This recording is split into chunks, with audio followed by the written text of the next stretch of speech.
Tentang al-mizan, timbangan pada hari kiamat. Ma'asyiral muslimin yang dimuliakan Allah Subhanahu wa taala. Salah satu keimanan pada hari kiamat adalah al-iman bil mizan, beriman dengan adanya timbangan. Kapan Allah Subhanahu wa taala akan menimbang amalan seorang hamba? Kemudian apa yang ditimbang? Kemudian apa hikmah di balik timbangan itu? Apa saja amalan-amalan yang bisa memberatkan timbangan dan apa saja amalan-amalan yang bisa meringankan timbang? Inilah yang kita akan bahas 1 jam ke depan. Ma'asyiral muslimin yang dimuliakan Allah Subhanahu wa taala. Kita meyakini bahwa seorang muslim akan dibangkitkan dan akan dikumpulkan menghadap Allah Subhanahu wa taala di padang mahsyar. Mu'minuhum wa kafiruhum.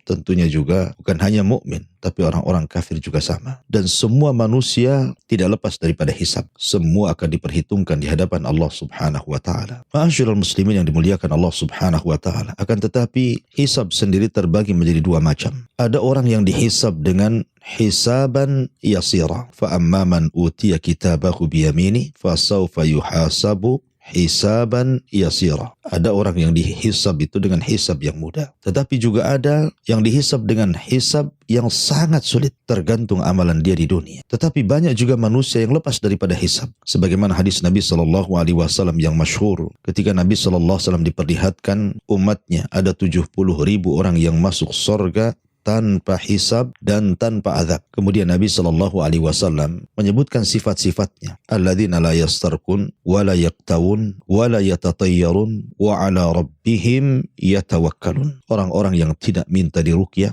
orang-orang yang tidak berobat dengan kai besi yang dipanaskan, dan orang-orang yang tidak tatayyur, menganggap hoki dan sial kepada binatang tertentu atau benda tertentu, dan orang yang menambatkan tawakal hanya kepada Allah Azza wa Jalla. Ma'asyiral muslimin yang dimuliakan Allah Azza wa Jalla. Tentu hisab ini sesuatu yang melelahkan bagi manusia, karena mereka harus tinggal di padang mahsyar itu 50 alfasana, 50.000 tahun. Apakah ini berlaku kepada seluruh manusia akan tinggal di padang mahsyar itu 50 alfasana, 50.000 tahun? Apakah hanya berlaku kepada orang-orang kafir saja? Sebagian para ulama mengatakan bahwa lamanya waktu ini hanya diberikan kepada orang-orang kafir. Tetapi orang-orang yang beriman, maka mereka disesuaikan dengan hisabnya. Kalau hisabnya yasira, mudah, maka dia tidak akan tinggal lama di situ. Tapi kalau hisabnya asira, sangat sulit, tentu juga akan lama tinggal di padang mahsyar dan melamakan proses jaza, balasan bagi dia. Al-Imam Al-Qurtubi rahimahullahu ta'ala mengatakan bahwa letak timbangan itu setelah hisab. Dan ingat bahwa hisab juga bisa menentukan kemana arah orang ini masuk surga ataukah masuk neraka. Ada sebuah hadis dari Aisyah Ummul Mukminin radhiyallahu an, ketika Nabi SAW mengatakan laisa ahadun yuhasabu illa halak. Tidak ada manusia yang dihisab kecuali pasti akan binasa. Maka Ummul Mukminin Aisyah radhiyallahu anha mengatakan, ya Rasulullah, ja'alanillahu fidaka alaysa yaqulullahu azza wa jal fasawfa yuhasabu hisaban yasira. Ya Rasulullah, semoga Allah Subhanahu wa taala menjadikan diriku sebagai tebusan dirimu. Bukankah Allah Subhanahu wa taala telah berfirman, adapun orang-orang yang diberi catatannya dengan tangan kanannya, fasawfa yuhasabu hisaban yasira, maka dia akan dihisab dengan hisab yang mudah. Kenapa pula kemudian Anda mengatakan tidak ada seorang hamba yang dihisab pasti akan binasa? Maka Nabi SAW menjawab, yang dimaksud hisab yasira di sini adalah al-ardu, hanyalah pembentangan catatan amal, bukan nukish. Bukan orang ini kemudian berdialog dengan Allah Azza wa Jalla dengan cara munaqashah. Munaqashah itu artinya berdebat duluan. Kata para ulama mengatakan bahwa hisab itu terbagi 2.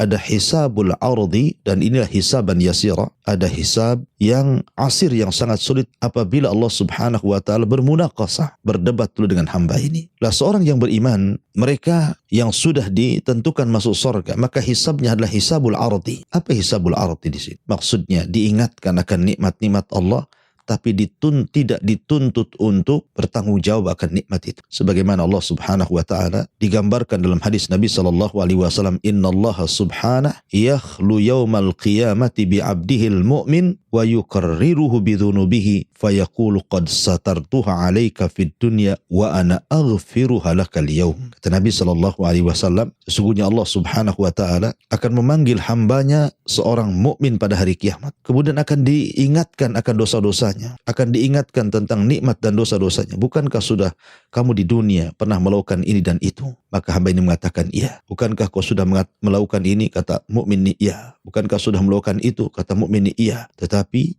Allah katakan, sungguh aku sudah tutupi dosa-dosamu di dunia, maka hari ini ku ampun dosa-dosamu. Artinya dia tidak dituntut untuk bertanggung jawab dari nikmat yang dilalaikannya. Berbeda dengan hisab yang kedua. Hisab yang sulit bagi seorang hamba ketika dia bermunaqashah dengan Allah Azza wa Jal, berdebat dengan Allah Azza wa Jal. Dan ini yang diisyaratkan di dalam ayat Al-Quranul Karim, وَمَنْ أَظْلَمُ مِمَّنِ افْتَرَى عَلَى اللَّهِ كَذِبًا أُولَئِكَ يُعْرَضُونَ عَلَى رَبِّهِمْ وَيَقُولُ الْأَشْهَادُ هَؤُلَاءِ الَّذِينَ كَذَّبُوا عَلى رَبِّهِمْ أَلَا لَعْنَةُ اللَّهِ ala zalimin. Dan barang siapa, maka siapa lagi yang lebih zalim daripada orang yang kemudian berlaku dusta terhadap Allah. Mereka lah yang kemudian dibentangkan hisabnya di hadapan Rabb mereka. Dan para malaikat akan mengatakan mereka lah orang-orang yang telah mendustakan Rabb mereka. Ingatlah laknat Allah kepada orang-orang zalim. Jadi orang yang kedua ini dihisab, dituntut untuk bertanggung jawab akan dosanya. Bukankah aku sudah berikan kau mata? Kemana kau gunakan? Bukankah aku sudah memberikan telinga? Kemana kau gunakan? Bukankah aku sudah memberikan lisan, anggota badan? Kemana kau gunakan? Jadi dituntut untuk bertanggung jawab akan nikmatnya. Itulah yang disebut sabda Nabi, man nukisha halak. Siapa yang kemudian berdebat dengan Allah Azza wa Jal,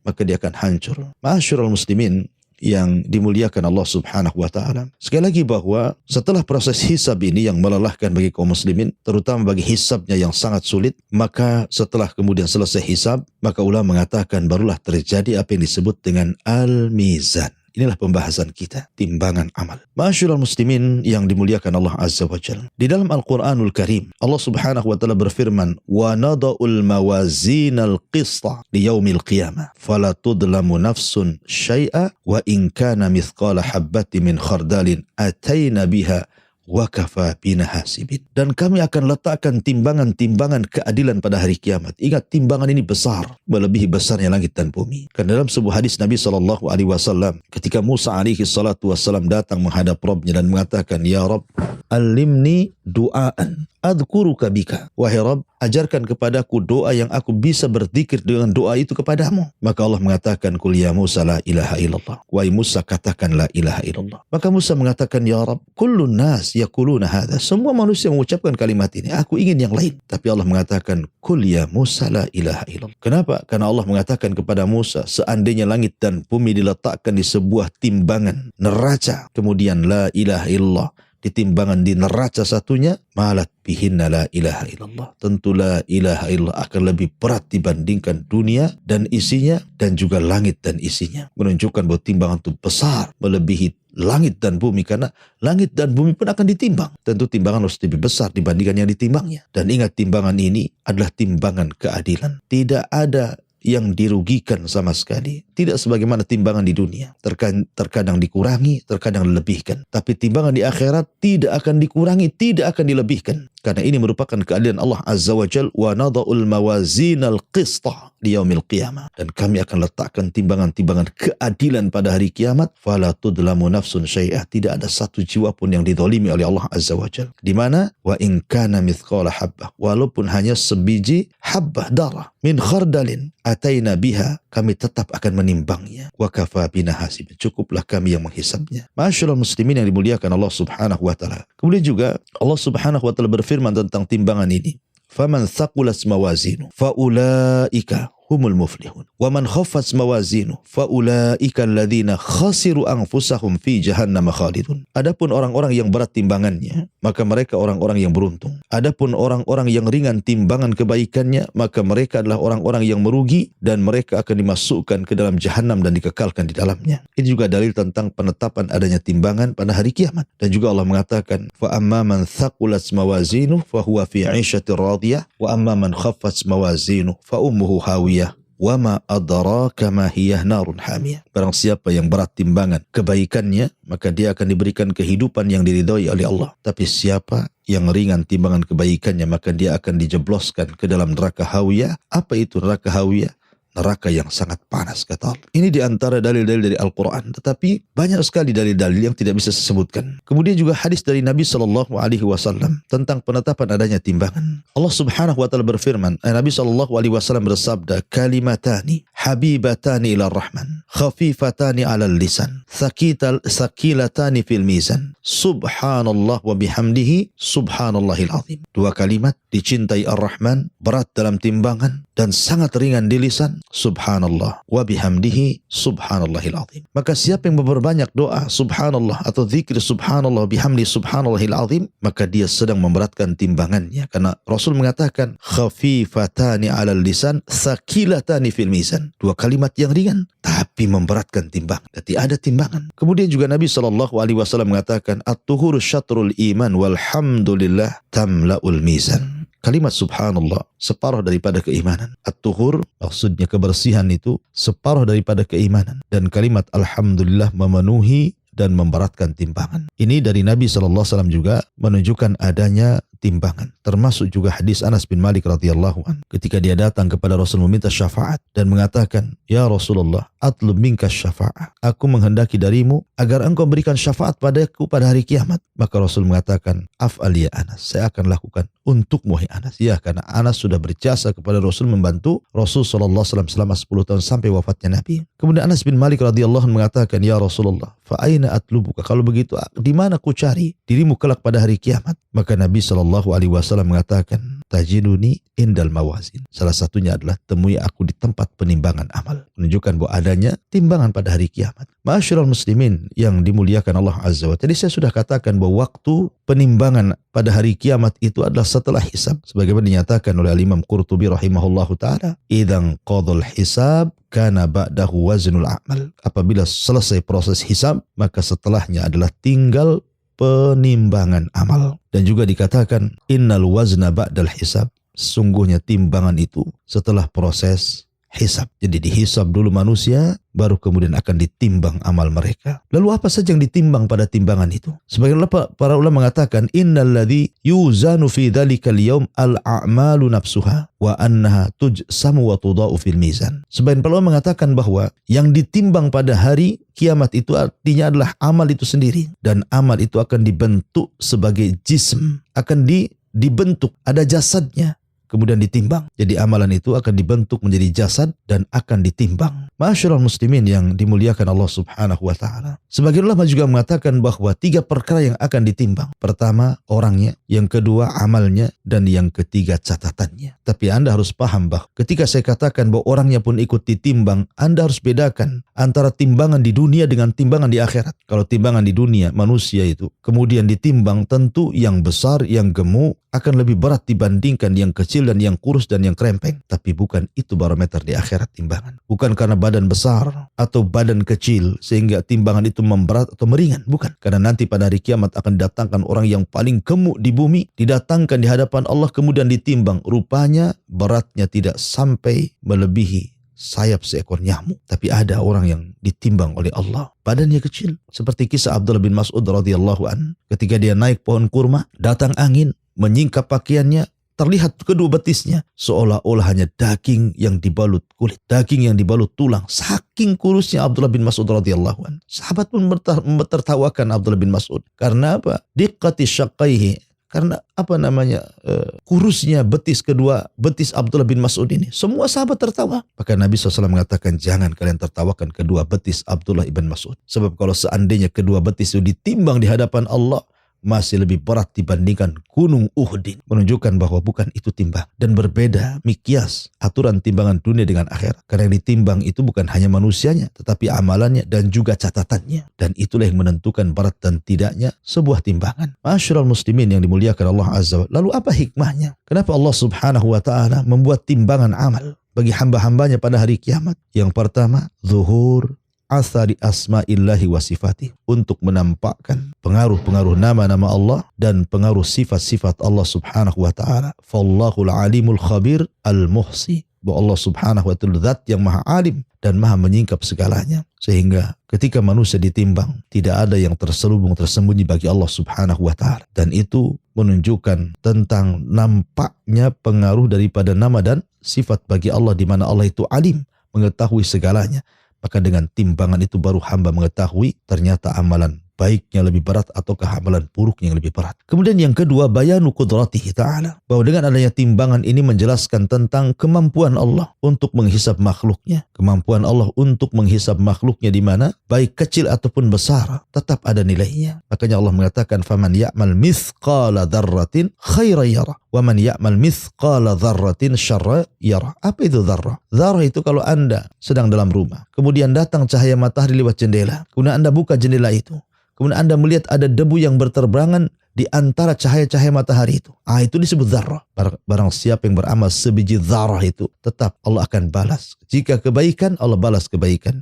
Jika keburukan, Allah balas dengan keburukan. Faman ya'mal mithqala dzarratin syarran yara. Ma'asyiral muslimin yang dimuliakan Allah Azza. Jadi hikmah yang kedua, bayanu qudratihi, bahwa Allah subhanahu wa ta'ala sangat mampu menghisab baik yang kecil ataupun yang besar. Kemudian yang ketiga, izharu annahu la tusawi bainal muhsin wal musyi. Ingatlah bahwa dengan adanya timbangan, Allah hendak membedakan bahwa tidak sama orang-orang yang berlaku kebaikan dan orang yang berlaku kejahatan. Di mana para pelaku kebaikan akan memberatkan timbangan baiknya dan para pelaku kejahatan akan memberatkan timbangan jahatnya. Oleh karena itulah maka Allah subhanahu wa ta'ala mengatakan, wa man ya'mal mithqala dzarratin khairan yara wa man ya'mal mithqala dzarratin syarran yara. Kemudian yang keempat, farhatul mu'min wa hazyul kafir. Bahagianya seorang mukmin dan tersiksanya orang kafir ketika di tempat penimbangan amal. Makanya jangan pernah meremehkan sekecil apapun kebaikan, karena semua akan ditimbang.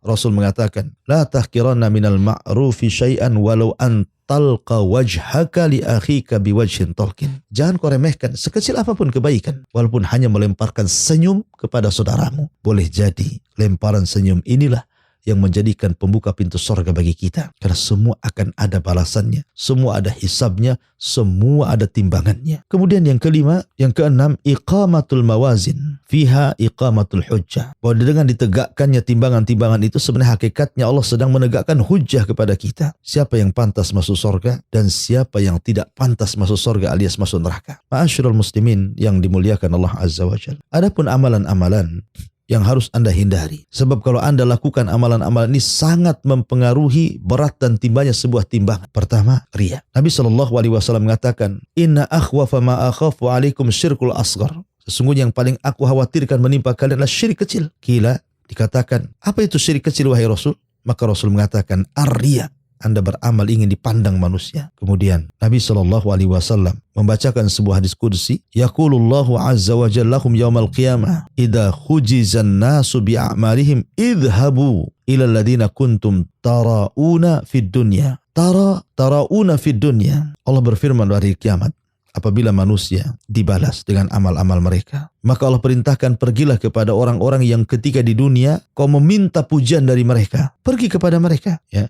Ingat bahwa seseorang akan membalas dengan dirinya sendiri dan tidak ada campur orang lain. Dan orang yang dibuat riya oleh dia tidak ada manfaatnya pada hari kiamat. Karena pada hari kiamat itu yang menentukan Allahu Jalla fi'ula dengan permintaan syafaat para nabi dan yang lainnya. Ma'asyiral muslimin yang dimuliakan Allah Azza wa Jalla. Termasuk juga dari sini menunjukkan bahwa riya itu salah satu peringan timbangan pada hari kiamat. Maka jangan pernah riya, karena itu penyebab kenapa timbangan kita akan ringan di hadapan Allah Subhanahu wa ta'ala. Ma'asyiral muslimin yang dimuliakan Allah Subhanahu wa ta'ala. Kemudian juga yang bisa memberatkan timbangan adalah seseorang melakukan kezaliman sampai merugikan orang lain. Karena kita ingat hadis muflis, hadis bankrupt, hadis yang menakutkan bagi kita karena menceritakan tentang seseorang yang bangkrut pada hari kiamat. Yang sahabat salah paham, disangkanya orang bangkrut itu orang yang tidak punya harta, gulung tikar usahanya dan begitu seterusnya. Tapi Rasul mengatakan bukan itu. Orang bangkrut adalah orang yang datang membawa kebaikan, tapi di sisi lain membawa kejahatan kepada manusia. Memukul, membunuh, menghina, mencaci, memaki, dan yang sejenis. Maka akhirnya akan terjadi barter pahala antara orang zalim dan orang madlum, orang yang dizalimi. Mana pahalamu? Ini dosaku. Akhirnya ketika dia tidak mendapatkan pahala karena dosanya, pahalanya diberikan kepada orang lain dan hanya tersisa orang lain yang ditanggungnya, secara otomatis pasti timbangannya akan ringan, tidak akan berat dengan kebaikan. Ma'asyiral muslimin, termasuk juga intihak al-hurumat, merobek keharaman-keharaman yang harusnya dijauhi di saat manusia tidak melihatnya. Kan ada sebagian orang, kita tahu bahwa maksiat itu sesuatu yang dibenci dalam hati kalau seandainya manusia melihatnya, sehingga akhirnya banyak orang bermaksiat itu orang tidak tahu, hanya dia dengan Allah Azza wa Jalla. Tapi sesungguhnya maksiat yang seperti ini sangat bahaya karena bisa mengurangi timbangan. Nabi SAW mengatakan, akan datang dari umatku pada hari kiamat dengan membawa kebaikan amsala jibalit tahama atau tihama, sebesar gunung Tihama yang sangat-sangat putih. Fayaj'aluhallahu haba'an mansura, maka Allah jadikan amalan itu seperti debu yang berhampuran ke sana kemari dan tidak terkumpul. Ma'asyiral muslimin yang dimuliakan Allah Subhanahu wa taala, dan banyak lagi hal-hal yang bisa mengurangi timbangan. Adapun amalan-amalan yang bisa memberatkan timbangan, tentu yang pertama adalah salat, kemudian akhlak. Karena Nabi SAW mengatakan tidak ada sesuatu yang lebih memberatkan timbangan daripada taqwallah wa husnul khuluq, bertakwa kepada Allah dan baik akhlaknya. Maka kebaikan akhlak itu bisa memberatkan timbangan. Kemudian membaca Al-Quran dan zikir. Kalimatani khafifatani ala lisani thaqilatani fil mizani habibatani ala rahman subhanallah bihamdihi subhanallah il azim. Dua kalimat ringan di lisan dicintai Ar-Rahman tapi berat dalam timbangan. Subhanallah wa bihamdihi subhanallahil azim. Artinya memperbanyak zikir adalah salah satu daripada pemberat timbangan amal saleh bagi kita pada hari kiamat. Dan tentu banyak lagi yang secara umum amal saleh itu bisa memberatkan timbangan dan secara umum maksiat itu meringankan timbangan. Tetapi ada sebuah nasihat yang sangat agung sekali, nasihat yang luar biasa dari Abdullah ataupun dari Umar bin Khattab radhiyallahu an, Amirul Mukminin Abi Hafsin Umar bin Khattab radhiyallahu an, dia mengatakan, hasibu anfusakum qabla an tuhasab wazinu anfusakum qabla an tuzan. Hisablah diri kalian sebelum Allah nanti yang menghisapnya, dan timbanglah amal kalian sekarang di dunia sebelum Allah menimbang amal kalian di akhirat. Kemudian Umar bin Khattab radhiyallahu mengatakan dan mengulang-ulang, kemudian mengatakan, wa tazinul lil ardil akbar yauma idzin tu'raduna la takhfa minkum khafiyah. Dan timbanglah lil ardil akbar, nanti pada hari manusia dikumpulkan di padang mahsyar, hari yang sangat besar, di mana pada hari itu akan ditampakkan dan tidak ada yang disembunyikan sedikit pun di hadapan Allah Subhanahu wa taala. Kenapa? Karena nanti pada hari kiamat itu banyak saksi-saksi, sehingga orang tidak bisa mengelak, sehingga orang tidak bisa punya alasan, dan saksi Allah itu sangat banyak sekali. Bahkan salah satunya adalah anggota badan kita sendiri akan menjadi saksi pada hari kiamat. Sebagaimana Allah Subhanahu wa taala ketika menjelaskan tentang bagaimana saksi-saksi pada hari kiamat, al-yauma nakhtimu ala afwahihim wa tukallimuna aydihim wa tashhadu arjuluhum bima kanu yaksibun. Pada hari ini kami kunci mulut-mulut mereka, kami suruh bicara tangan-tangan mereka, dan kami jadikan kaki-kaki mereka menjadi saksi. Bahkan ketika kulit bersaksi di hadapan Allah Subhanahu wa taala, wa qalu li juludihim lima syahidtum alaina. Berkatalah badan kepada kulitnya, kenapa kau berani-berani bersaksi untuk badanmu sendiri? Maka sang kulit pun mengatakan, antakanallah, Allah yang membuat aku bicara. Aku dulu tidak bisa bicara di bumi, tapi sekarang di akhirat Allah buat aku bisa bicara. Subhanallah. Sampai kepada anggota badan kita akan menjadi saksi. Bumi akan menjadi saksi. Di mana Allah Subhanahu wa taala mengatakan, yauma idzin tuhadditsu akhbaraha. Pada hari itu bumi akan menghabarkan beritanya. Dia akan menjadi saksi dan mengatakan si fulan tanggal sekian, bulan sekian, tahun sekian bermaksiat sebelah sini di bumi ini. Naudzubillah. Mau lari kemana? Bumi yang Anda pijak akan bersaksi. Badan yang melengket di badan juga akan bersaksi. Belum para malaikat, belum para nabi, belum orang-orang saleh. Oleh karena itulah takutlah akan hisab dan juga timbangan. Dikhawatirkan kalau seandainya Allah Subhanahu wa takdirkan timbangan kita ringan, sudah barang tentu sudah dijelaskan kemana di akhirnya. Fa amman khaffat mawazinu fa ummuhu hawiyah wa ma adraka ma hiya narun hamid. Adapun yang ringan timbangannya, maka akan dimasukkan ke dalam neraka hawiyah. Apa itu hawiyah? Hawiyah itu neraka yang menyala-nyala. Wallahu a'lam bishawab. Ini diantara pembahasan kupas tentang masalah timbangan pada hari kiamat.